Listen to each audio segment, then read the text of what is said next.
Welcome, everyone. Welcome to the Analytic Mind podcast. Today, I'm with Jamie Beason.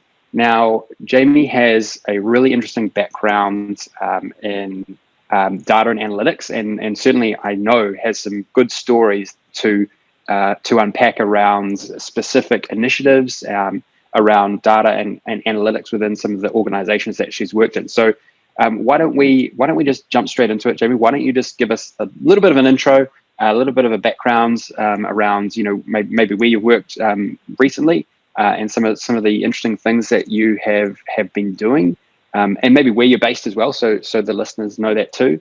And then we can just dive into some really interesting things that we just chatted about before we push record here. That I know will be really valuable to everyone tuning in. All right, sounds good. Can do. Thanks, Sam. So my name is Jamie Beason. My background has been, until very recently, exclusively in supply chain, in the industrial industry. So I had some time at GE Plastics, which was then purchased by Sabic. The last 4 years, I was at Ingersoll Rand. Today, I'm at JLL. So at JLL, we're a technology company specializing in corporate real estate, and that is something that I am learning. So I think probably most of what I talk through today will be through the lens of Ingersoll Rand and just my view on things. So I think maybe the most interesting part of my career was the last 4 years when I was at Ingersoll Rand. So each role I've had an interest in analytics, mainly just to keep my sanity and automate my way through my jobs. When I joined Ingersoll Rand, I came on as an inventory manager, and I was leading a team of 4, so it was me plus 3. And what was interesting about that is that we were responsible for inventory control and speaking to why we had too much or not enough inventory. But what we didn't own was the actual purchasing function. So the way the org was set, there was a purchasing team that would transact and work with vendors. And then my group owned deciding what to stock, what were the reorder triggers, all of the guts and gore of that. In a nutshell, we did not like our jobs. And that's because we were constantly answering, why do you have too much or why do you not have enough of item XYZ? Now, we were sitting at the distribution center, which was Ingersoll Rand's largest DC in North America, highly complex, supporting 4 different business units. Roughly 500 million in revenue per year, over 60,000 active SKUs, 60 million in inventory, very complex, different stocking methods, you name it. So it didn't take the team long to see this pattern that we were answering the same question over and over. So long story short, we brought in Alteryx to automate our way through it. It went so well, we ended up being promoted as a 4-pack, and then became the analytics and productivity team supporting the full DC. And that's where things really got interesting. So we brought Tableau on from there, ended up winning an internal award called a President's Award in Growth and Innovation, which is a big deal in our circle. So that was fun. And here today, I'm the senior director for BI and analytics at JLL over one of their larger accounts. So it's been quite the journey in this career to keep leaning on analytics and process improvement and just see where it takes us. Awesome. Well, there's plenty that we can jump into there, and I'm excited to get into more of the detail around, if we can, what you did around the inventory piece, more from a sort of like a high level. Just before we dive into that, do you want to give a bit of just a little overview of what Ingersoll Rand does? Because they're from, I think, like a large conglomerate, is that right? But not everyone's obviously, from the US and things like that. So not everyone knows all of these huge conglomerates that you sort of never really hear about because they've all got different, pieces to their puzzle. Yeah, absolutely. So Ingersoll Rand is a massive company, and they're behind the scenes. So you might not see them at the store when you're buying a power tool, but they're being used at factories. So Ingersoll Rand produces lots of hoists, winches, pumps, tools, compressors, a lot. I think they probably tap maybe every industry out there. They recently merged with Gardner Denver, so now they're even more of a powerhouse. Wow. Wow. I'm trying to think what industry they're not in. They're in automotive, they're in manufacturing, they're in Mm-hmm. And they're global. They've got global distribution, right? And so we're talking billions and billions of revenue here. Right. Cool. No, that's good. I mean, that just gives you a bit of an outline, bit of a scope of what you were probably having to deal with. You know, the numbers are probably enormous, and initially probably overwhelming, but it seems like you were, you know, by what you implemented as a solution in your specific area, it sounds like you made some really solid inroads. So tell me a little bit about when you first arrived in that sort of role, because I think this is going to be quite common and quite interesting, right? So you go into a role, and historically, not much is being done from a data and analytics perspective. You know, there could be a few reasons for that. Maybe it's the tool set didn't exist because, you know, as you probably know, the tools have really improved over recent years. So, you know, a lot of companies were stuck in Excel, or they're just stuck with historic tools that didn't deliver what they needed. So, you know, you maybe found yourself in that position. So it'd be good to talk about that. But then how you assessed as a team or as an individual, you know, what needed to be done, and then how you sort of went about it. Good question. So I think a few things were happening in tandem. One, I had asked my team to give me one goal. So I wanted them to work together and assign me personally one goal that I was responsible for in that year. And when they did that, they said automation. They said, we were already using a lot of stored procedures and macros and all Excel-based type of automation, but they wanted to level it up. Also in tandem, Ingersoll Rand was hosting an analytics summit, which was what it sounds like. It was internal, and it was anybody in the BI space or interested in the BI space or have people in their ether that are in the BI space are welcome to come. And it's a few days event, and it's all internally curated. We did have some vendors come out, but a lot of the presenters are Ingersoll Rand employees. And I was aware of Alteryx before this, but I had never used it because it wasn't in my previous roles. But at the summit, I could tell that this was the internal tool for ETL. And I was like, that's perfect. That's what we need. So there I had my goal and I had my solution, but I didn't have my resources. So it took some asking around, and I was able to secure a trial license that was a little bit longer than the standard. I think at that time, Alteryx was offering 90-day trials for Ingersoll, and we got one that was 4 or 5 months. It was a little bit longer, which was really important because I think once you get a free trial, it takes you about a month to open the thing because your calendar is slammed, and then it takes you another month to go learn how to even click around a little bit, and then 3 months minimum before you're even close to the word dangerous. So, but my team knew that deadline was coming. We had a burning platform, so all 4 of us were equally as jazzed about having this new solution. So what we did was we call them learning lock-ins, and we would reserve a conference room for a full day. We'd surface for resources like air and food, but we pretty much just bunkered down, used a whiteboard and said, before we even opened Alteryx, just said, what are we trying to solve for? And so we mapped it out and we said, okay, what data sources do we need? These are our inputs. What joins do we have? Where do we need to blend our information? Where do we have gaps? Where do we need a subject matter expert? Well, we don't have one. And then from there, it turned into this like, I've heard some people call them war rooms. That sounds really aggressive, but just like this workshop where we're all busy bees. So we'd have somebody chasing down data and so on and so forth. So we ended up building our first workflow that so when somebody asks you, why do you have too much of item ABC? Traditionally in our world, there's about 7 questions that you ask, and there's generally an order to them. And for one human to step through all that, it's about an hour to be thorough. Our workflow walked every single SKU. So we had 60,000 active parts and infinitely more non-stocked or inactive and all that kind of stuff, 60,000 stocked parts. The workflow looked at every SKU in the building, said, why do you have too much? And then Paretoed it out.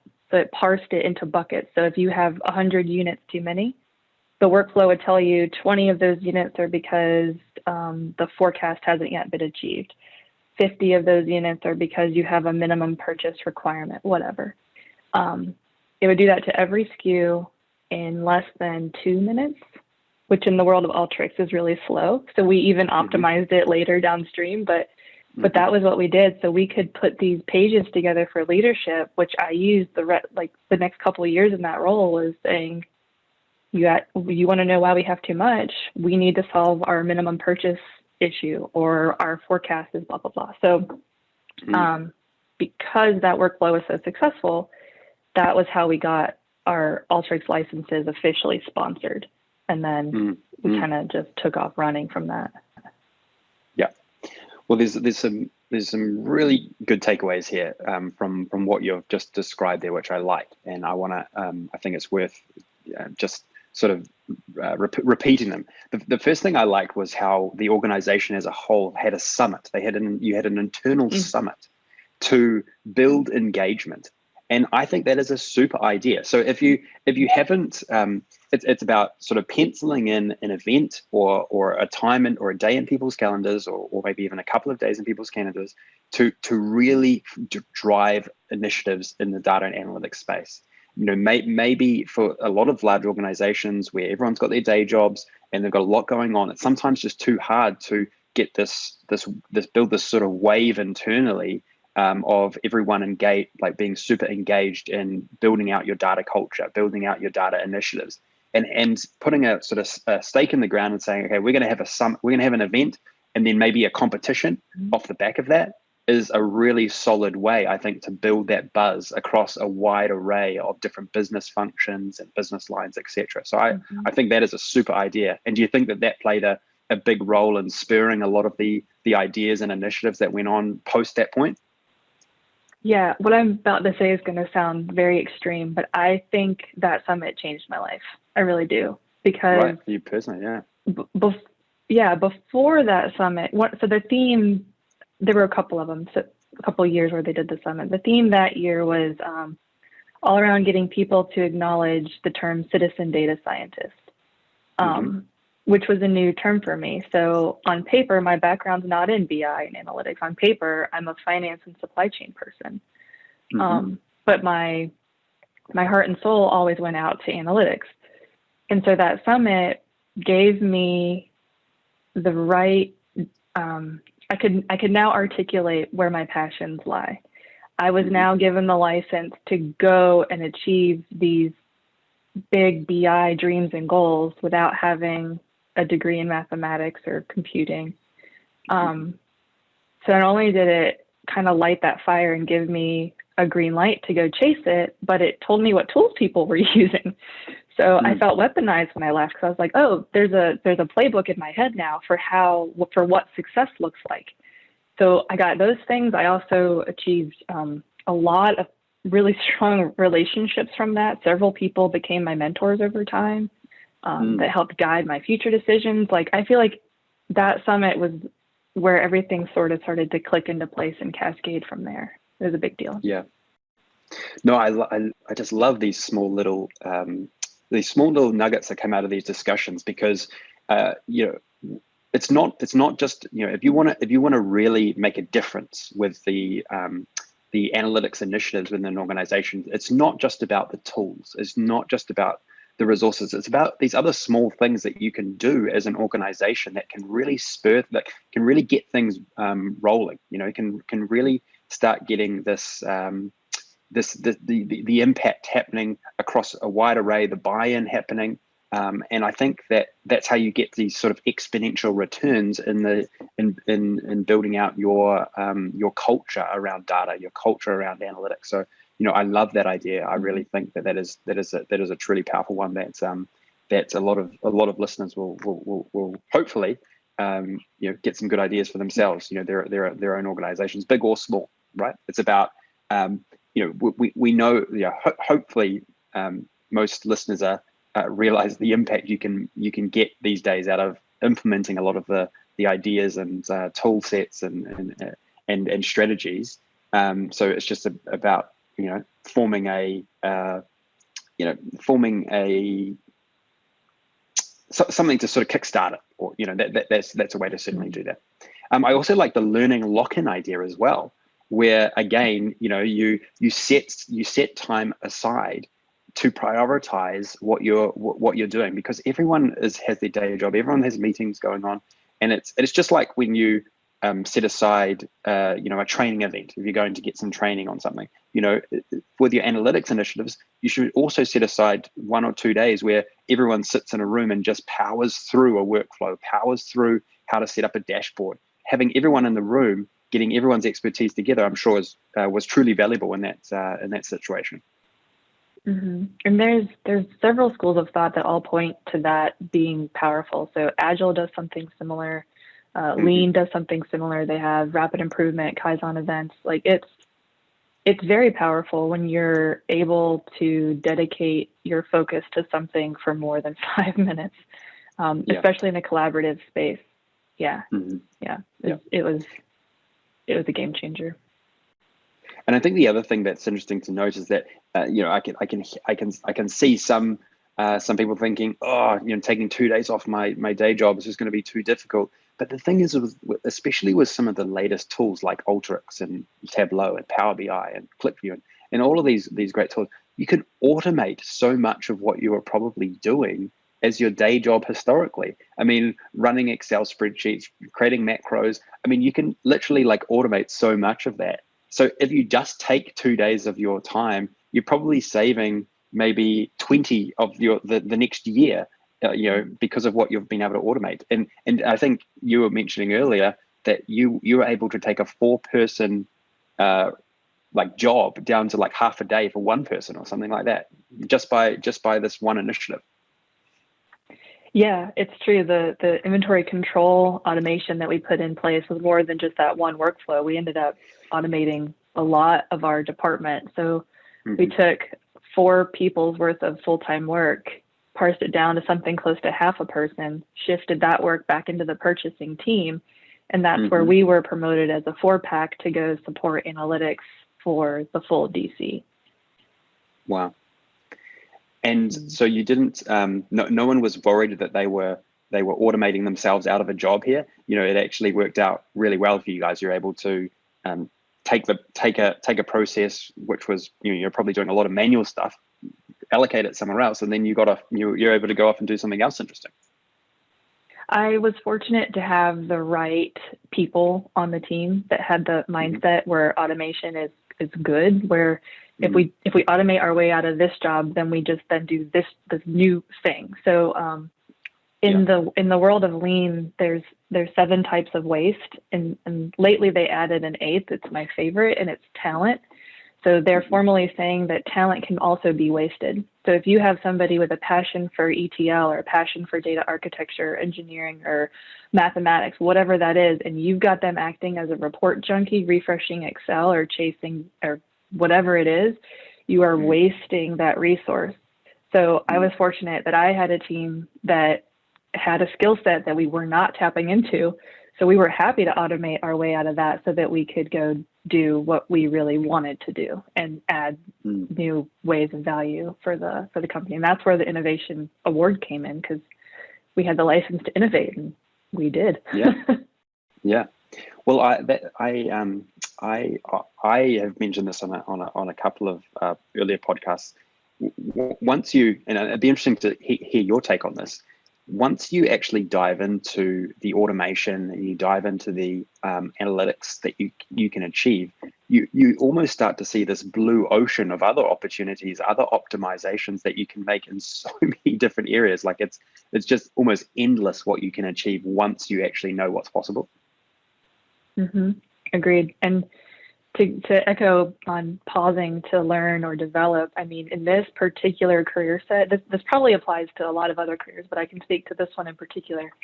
If we don't keep learning, we expire. The pace of change is so great that if we don't force ourselves to do learning lock-ins or go to training or read that blog or whatever it is, listen to that podcast, then we expire. Yeah, no, things are changing so fast these days, aren't they? I mean, if you just look at the landscape, maybe 5-6 years ago, I mean, a lot of the stuff didn't really exist, did it? Or it was just sort of emerging, very, very initial stages.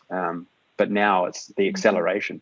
It really feels like the acceleration is huge. A lot more players, a lot more functionality. So yeah, I couldn't agree more, for sure. Mm-hmm.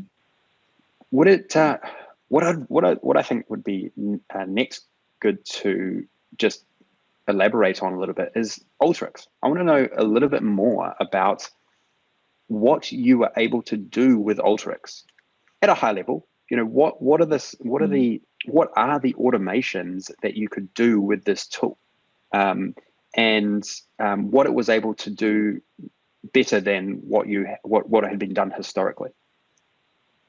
So I think there's a lot of strengths of Alteryx. One of them is the server. So once you create a workflow, you can automate it on the server. So it can run at whatever cadence you set. It can send off emails, files, what have you. Beyond that, you can also make apps. So you can push something to a web page, someone clicks a button and runs a procedure. Even within the ETL space of Alteryx, they've done a really nice job of having a drag and drop interface. So for people like me that can kind of read SQL and maybe get like in trouble with it, but aren't true coders, it's democratized. Is that the word? Democratized the that's the buzzword. The ETL. I love that. Yeah, right, exactly. It's very trendy right now. Yeah. It's made it so that people like me that can think that way but can't code can still just be as lethal as other folks. So I don't know what Alteryx can't do. I've seen people monetize their workflows. Like, it's crazy. You can a million different types of inputs, and then their blending options are great. You can even pull in geospatial things. You can do regex equations. You can, that's the other thing people like, is if you are a coder, you can still code in there. You don't have to do the drag and drop GUI.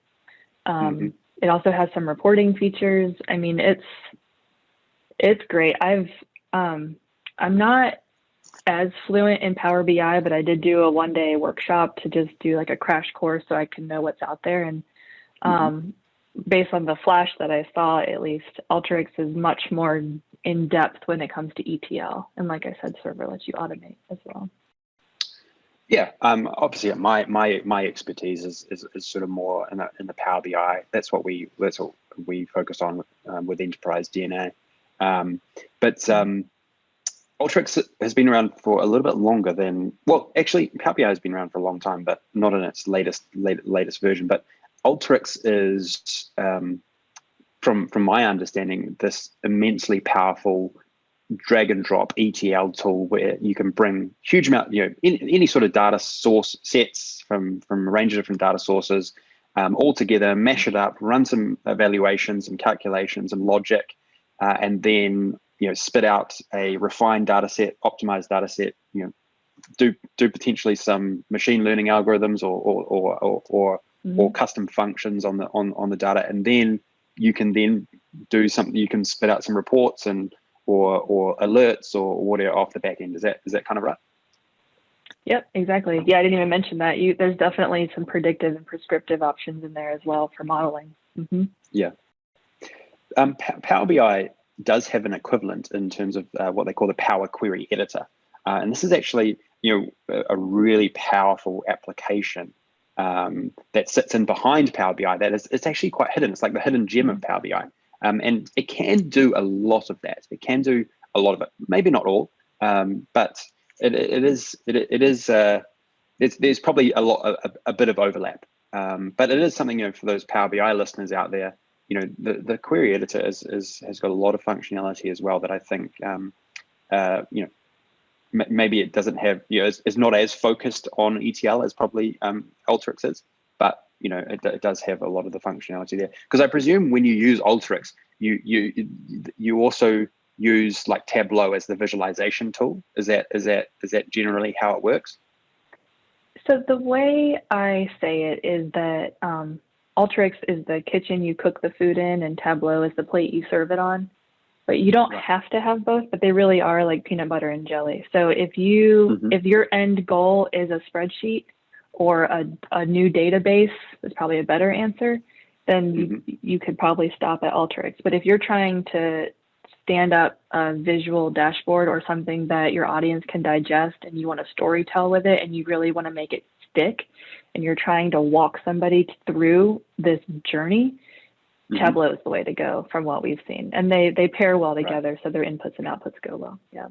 Correct. Yeah. Either way, I'll say Power BI included, all three, from what I've seen, have really strong communities that help you learn these tools, and the tools are designed to have short learning curves. So you can go from never heard of it to, hey, I built this thing in one day. Like it's really impressive. And then you can go as advanced as you want to, and then it gets pretty lofty.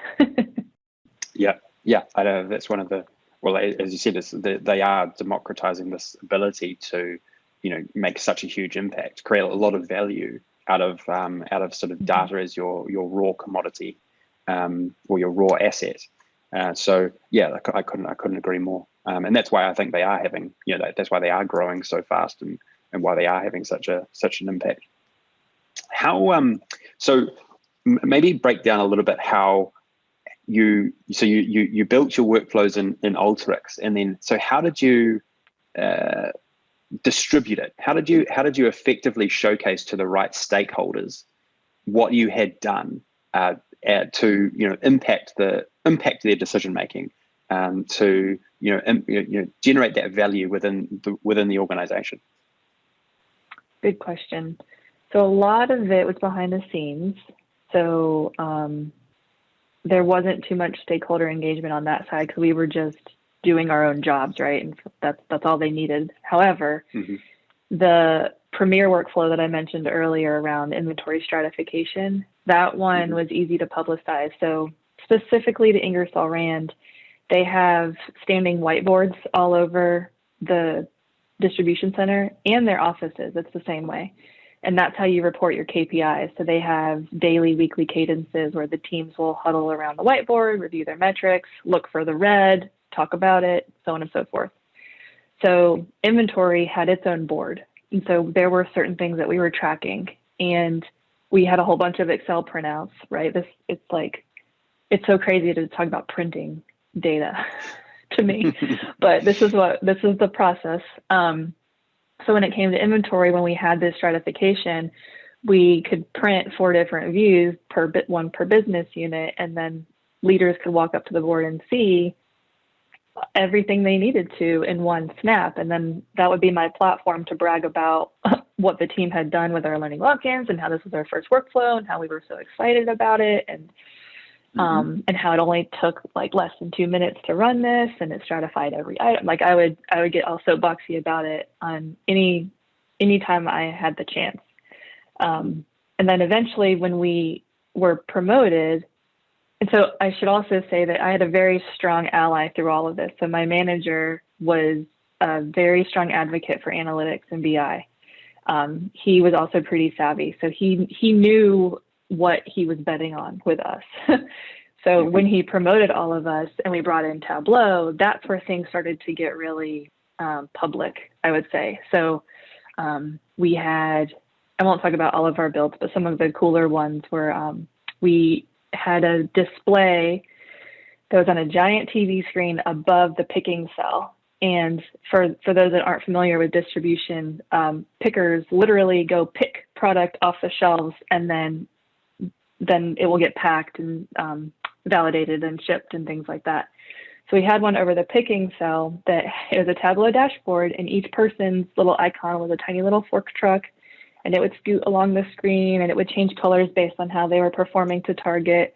And so what we saw when we stood that up, one, we ended up changing the metric through that process because we wanted to, I won't go too deep, but we wanted to normalize. So if you pick screws out of a box versus giant compressors off a shelf, like that time is going to be different, right? So we normalized it, and so we changed their metric and then gamified it so they could see where their fork trucks were on the screen. So when the pickers came to drop off their load, they'd always check, and then this friendly competition ensued. Their rates went up, and it was just fun for the whole shop, for that matter. We had another one that was on a tablet, and the operator could see on the screen, this order is stuck in whatever status. And it would help him find the actual box on the floor that needed to ship today, or it would be late, and he could see where it was stuck, do whatever transaction, and then in about 15 minutes, the screen would update and it would, progress the pack through the ordering flow. So those are both, one's highly visible, one's a little more behind the scenes, but both were readily accepted. And then I'll just give you one more example. In the materials team, anybody who's been around a purchasing or a materials team knows that they have a ton of metrics that and by ton, I mean, I think in this example, there were 18 different metrics that they're responsible for in their daily jobs. So the switching costs from one metric and one report to the other, I mean, it was killing the team. They couldn't focus on one thing without having to chase down something else. So one of our biggest Tableau builds consolidates most of those reports into one dashboard, does some prorating so people can see like what things are bubbling to the top based on all of the metrics. And so I'll just say that the one in the materials department was very visible. It also had a screen above the area, so sometimes we would show certain things, but the team itself was able to go into one workbook and do their roles. And whenever they needed to jump to something tactical like an Excel sheet or a SharePoint site, there's a hot link that would take them to it. So that one completely revolutionized that area as well and helped them not die from switching costs. Yeah. Well, what I really love about these examples and the stories here are that, and this is just great takeaways for others, that it really started with one prototype, right? Like this initial prototyping really built the buzz, and then all of a sudden you've got these four, I'm sure you've got more examples, but you've just spoken of four great examples of where the analytics initiatives have really started to pay off in a very commercial way. And it all just started small, right? And you don't, because I think you can get paralyzed by how big the opportunity is, how much there is to do, right? And it's sometimes all about just breaking it down into, one thing first, getting that nailed, and then moving on to the next thing, and then you're getting more engagement, and then that just balloons, and you get this much wider buy-in from everyone else. So I really like to hear how things have evolved quite quickly by the sounds of it as well. That's you're spot on. That's powerful. I coach my team and anybody who will listen that we don't need to go from okay to great. We need to go from okay to good, and then from good to better, and better to great, and so on. So I view all of life as iterative. So we did a thing, we learned a thing. We did a thing, we learned a thing. And to that point, we also brought in Agile in the last year. So on that team, as we were standing out these dashboards for the first time, we were also bringing in Agile for the first time. And it too was iterative. We started old school. I had a coach who was walking us through this progression, but we started with index cards on a whiteboard with a magnetic clip. And then it evolved, and we were fully online doing 2-week sprints and having retrospectives and turning our cards into story points and all kinds of things. And I say that because doing Agile let us, one, partner with our customers more, but two, it let us give iterative releases. So we could meet with them each week, whatever that cadence needed to be, and say, here's what we're building. Are we on the right track? And we could get their feedback and evolve it as we were going, instead of guessing toward the end and thinking we made great and we completely missed the boat. The next thing I just want to dive into and get your perspective on is it's really like a huge trend that I believe is happening out there, and I kind of get the feeling that you've seen it as well. So that's why I want to get your view. Is that we're moving into this world, this paradigm where there's we've got this more, we're going to be more immersed, this immersion in data, this immersion in insights, and why I kind of see it from the stories that you've gone into is that the you were putting all the key metrics on a board every day. You were putting a dashboard in front of the pickers. You were putting a dashboard in the hands of someone on a tablet walking around the warehouse. There's just this more immersion. Historically, you might get a printout or you might get something in your email, but you're just so much more immersed in it. And so I wanted to see what you think about that, and if you see that too. Yes, I do. I think analytics is here to stay. It's not going anywhere. It's in your face. I mean, just look at COVID, right? Data is how we're talking about numbers and risks and trends and populations and you name it. I think where people need to lean in is if you're the one building, I mentioned a trail of bodies earlier. I think if you're the one building things, don't have a trail of bodies behind you. Focus on change management. Take the time to explain the why and bring your customer with you. If in these examples I've given, if all we had to do was build something and release it into the wild, I'd have 100 things to talk through. But I gave you like 3 or 4 because we were changing the way people do work. We were improving and increasing their data literacy. I think people take for granted as a builder that they're data literate, so they assume everybody else is, and that's not true. And then as somebody who's receiving these things, so not the builder, but the ingester, the consumer, give yourself the space to fail. So there's an acronym I really quite like. I learned it at Ingersoll Rand. FAIL is first attempt in learning. So give yourself the space to be data illiterate and to ask the questions that you think are silly. They're not. An analyst is going to love answering them for you.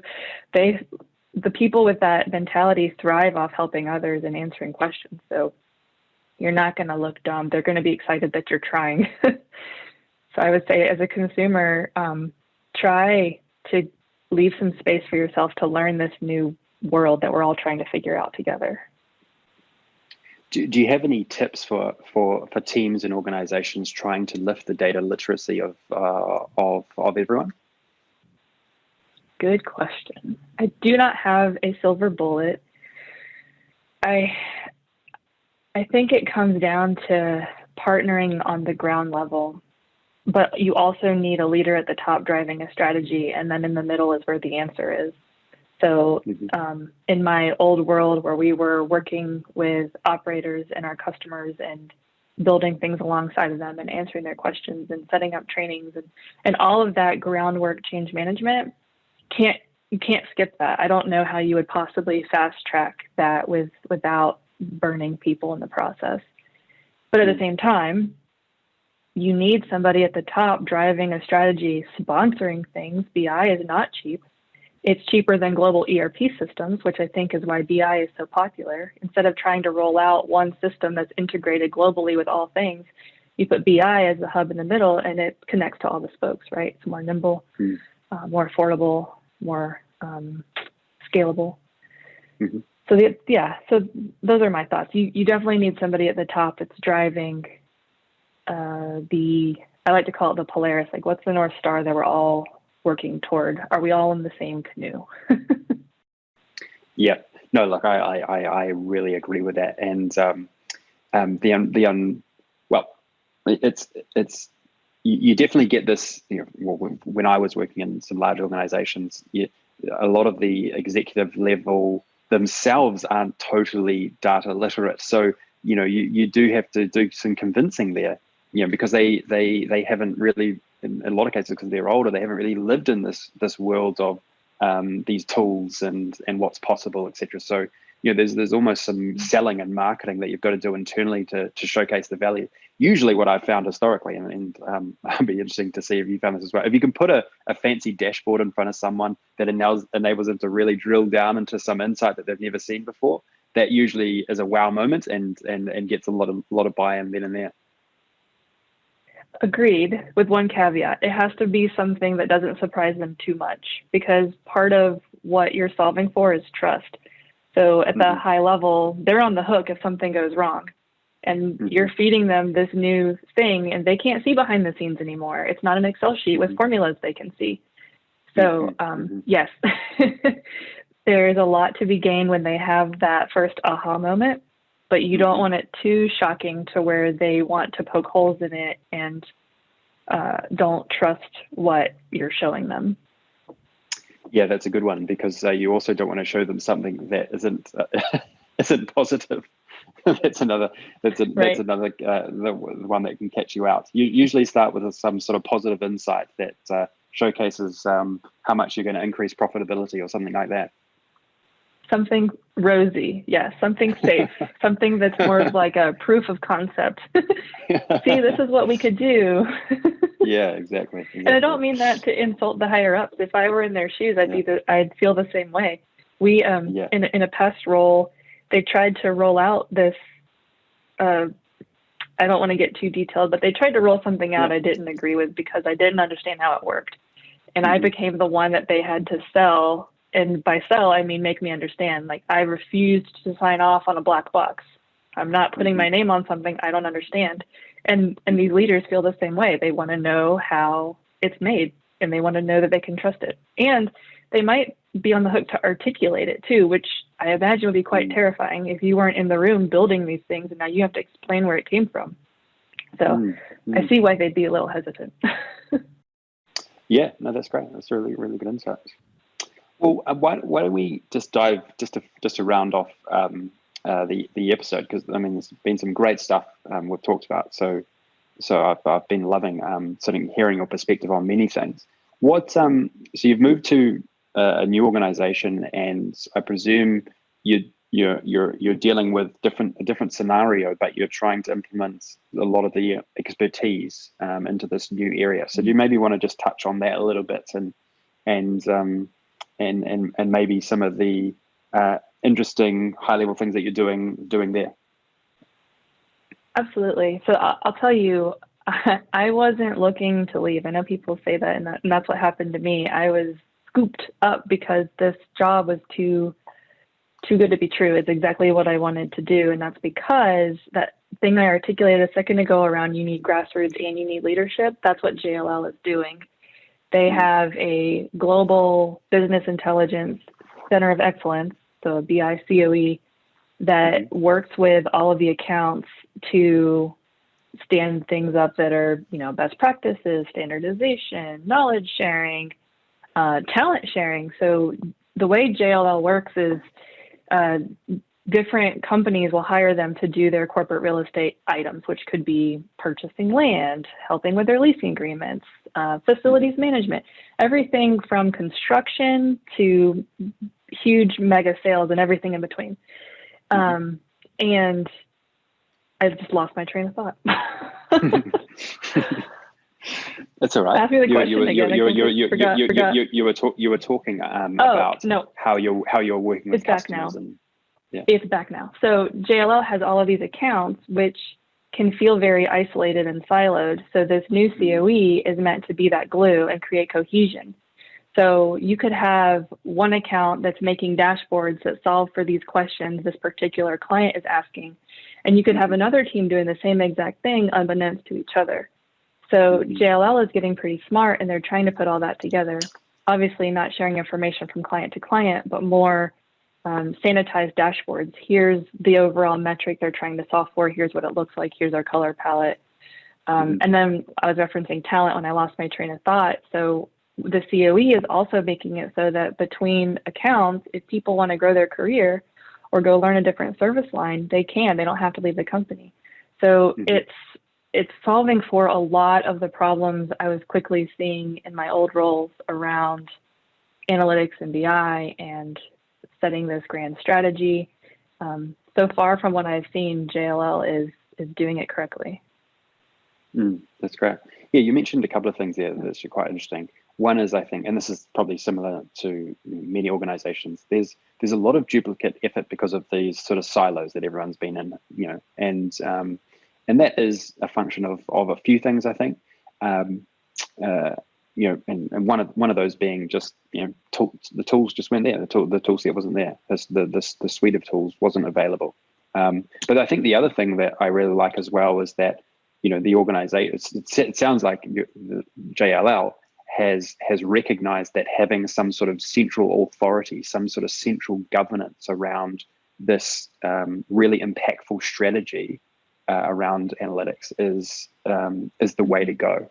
And so is this a recent phenomenon, do you think, or have they had this in the works for years?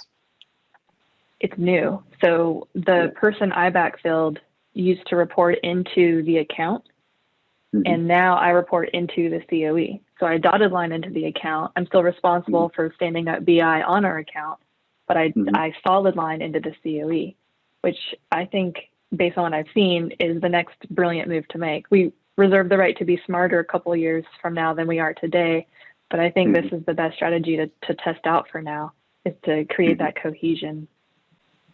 Great. And with the COE, do you feel like that they are they're going to be the coordinators of a lot of these initiatives that we've discussed in today's call, like creating events, probably virtual events right now. Also, finding ways to get everyone more data literate. Is that going to be getting the communication and the requirements from all areas of the business, sort of centralized in one location? Is that do you sort of see the same things happening at JLL with this current setup? Yeah, I see that as a large role of the COE, but there's also just acting as conduits, I guess, funneling information from one place to another. So, for example, I'm new, so I'll go out to the COE and say, hey, what are you guys using for data dictionaries? What are you using for wireframing and blah, blah, blah. And we can talk shop and figure out what works. So yeah, I definitely see that being extremely helpful. Cool. Interesting. You mentioned data dictionaries and wireframing. What are there some tools that you're using already on those? Because I think that's quite a unique, sort of a niche area of setting up or planning out your dashboards or your reports, etc. Yeah, I think having a robust data dictionary with full schema and lineage is like the grand dream, and we're not there. We have something. It's better than nothing. It needs to be evolved, and I think so. In a perfect world, you would use the data dictionary before, during, and after a build, and that's not how we're using it today, and that's where I see us getting to. In terms of wireframing, that's not what we're using. That's why I'm asking the COE, what are you using? Because we need it, because it's, especially working remote right now. I mean, a whiteboard is one thing, but it's not the full extent of a semi-functional wireframe where you can put that in front of the customer and say, here's what I heard. And even if you completely nail it, and this is exactly what the customer said, the customer is going to now want something new because they have a new aha from this thing that they built. That's the beauty of Agile. You allow the customer to change a little bit. You don't want too much scope creep, but so that's what we're looking at bringing on. There's a few that we're looking at, but I'm too green in any of them to vouch for which one we're going after. Right. Sounds good. Okay. Well, we've gone for sort of a lot of time. I mean, we could talk for much longer. I feel. I mean, there's so many interesting things that we've discussed today. One thing I think would be good to round things off with a sort of final question. Where is there any sort of unique insights you have of where things are going in this space? How different do you think that a COE will look, or analytics initiatives will look in maybe 2, 3, 5 years time? Things are happening so fast, as we've discussed. So, it'd be interesting to see where you think things might be going. Good question. They're definitely going in the predictive space. So there's a race to see who can peek around the corners first. And then to that tune, there's a race to see who can stand up software that lets citizen data scientists stand up models. I have played with a few different ones. I don't want to speak to any of them because Again, I'm too green to say which I preferred and why, but it's the only thing I can say is that it's not as simple as it sounds. So making your first workflow is one thing. Making your first predictive model that you'd put your own paycheck on is something else. But that's definitely a large trend, is figuring out how to start to predict the future. And then using AI. So there's this fun thing we're playing with. It's called iQuant. And it is an AI reader that you can pull a dashboard through, and it will mimic human eye movement and tell you where your dashboard is too cluttered, where it's clear, and so on and so forth. And it's really neat. So I think that's cool. I know it's turning into this meta thing where BI is being used on BI. So we're like self-improving this ecosystem. And I mentioned earlier, I see BI as being the hub for large, costly software rollouts. So instead of having a global platform that by the time you've plugged it all together, half of it's expired, half of it doesn't work, and parts of it aren't flexible enough. Like that's what we've seen traditionally. I think BI can be that space in between that is nimble, and you can stay on whatever software you're using for purchasing or whatever. Logistics, doesn't matter. But you also have the human in the middle that's putting it all together. I think it's going to be interesting to see what the war on talent becomes, because on one side, the need and desire for BI is growing very, very quickly. But on the other side, embracing terms like citizen data scientists are pulling people like me out of the woodwork, that we didn't know this was our passion. I didn't know what I wanted to be when I grew up until I heard that word. And then I was like, oh, now I know. So it's going to be interesting to see what surfaces as people find their calling, and as platforms help with the democratization of this journey. Yeah. No, those are all great insights. I think the war on talent is a great one, and I think you're right. You just think about how sometimes I read there's maybe 200 million Excel users or something like that. So many of those Excel users, historic Excel users or similar tools, they've got the ability, they've got the usually the intellectual curiosity to evolve and learn one of these other tools. I think so. I think that there's a lot of hidden data scientists out there that just don't know it yet. They just don't know what's possible. So I think that's quite exciting. One of the other things that I think I'll add to what you said is I feel like and it sort of goes it goes alongside what you mentioned. I think one of the big things we'll see is that there'll be a lot of automation in the tools themselves to actually run the analysis. So it won't be as it's a lot of it is automated now in all the tools, Power BI, Tableau, etc. But I think it's going to be even more so. Like it'll be even more low touch. Like a lot of the maybe analytical patterns or like type of insights, there could just be a lot more automation. Like you just literally plug in the data into sort of like a template, and then it just sort of creates the dashboard for you. Maybe using iQuant instead of evaluating what you've done, maybe it just does it for you. So I think that's quite exciting. But I also think one of the big trends is sort of, they call it this no code movement. And I think where software and even dashboards were historically expensive and hard to create, it's just becoming so easy to create apps. It's becoming so easy to create dashboards.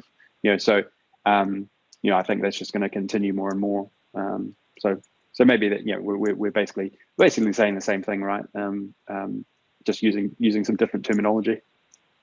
Yeah, it's going to be fun to watch how it unfolds. I mean, when I went to college, if data science had been a path, I don't even know if I would have done it, because I didn't even know what data science was, but I don't even think it existed. And that's why I went through the finance and supply chain route. And I just think we're all getting smarter every day. And so colleges are getting smarter, and platforms and certifications and networking and all that. It's going to be fun to see how it continues to evolve.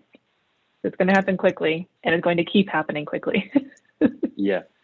Yeah, I think staying current, staying on top of things, is going to be a strong attribute of any employee, or anyone who wants to stay relevant, really, isn't it? I think that's going to be a must going forward, just with the speed in which things are changing. But one of the other things that, very last point, I think, all of the world of opportunity, the world of optimizations, the predictions that you can do within organizations, that world has grown exponentially as well. And so we're still only starting to see, I feel, what can be done, the value that can be generated from these new tools. So there's still just this ginormous opportunity out there for anyone who wants to get into this area, who wants to make a difference within their team, within the organization. I mean, it is huge. It's just we're 5 to 10% of what's possible. Oh yeah, and it's at face value, it's very intimidating. So for those on the outside that are curious but haven't dipped a toe into seeing if you're a potential citizen data scientist, it's very intimidating. But I promise it's not that bad. It's not. This community, when I went to that summit, I felt like I had found my people. Like the energy in the room was just like my vibe. Like I found my herd, The type of personalities that you'll work with in this career, just they have a passion for knowledge, and they like being a geek, and they'll try to out nerd you. And it's just a fun space to be in, because everybody's trying to make the world a better place in their own way, either through automation or through training or through dashboarding, you name it. So it's a very rewarding career, and it has tangible deliverables. So when you build something and you surface it, I mean, it impacts people's lives, and it's a very rewarding career. I like it. Yeah. I just love that summit idea. It's actually given me ideas for what we do. I think maybe there's, not all organizations have the resources and the ability to put these things on, and there's so much value in it. Maybe there's a plug-in solution for this thing, to build up a summit and engagement with an organization. So it's a super idea. I love it. Well, why don't we round things off there, Jamie? This has been awesome. Really great discussion, and have really enjoyed learning a bit more about your background and what you've done and where you've come from. And it's great to see, that you're making a huge impact in this space and in the areas that you've been working in. Thank you. It's been a pleasure. Cool. Okay, everyone. Thanks for tuning in. It's been great to have you on this particular episode. Don't forget to subscribe to the podcast channel on whatever app you like to listen to things on. Lots of great episodes coming out. Lots of really interesting people like Jamie coming on to the podcast. So really keen to get those into your ears as soon as they're released. Okay, everyone. Thanks again. Take care.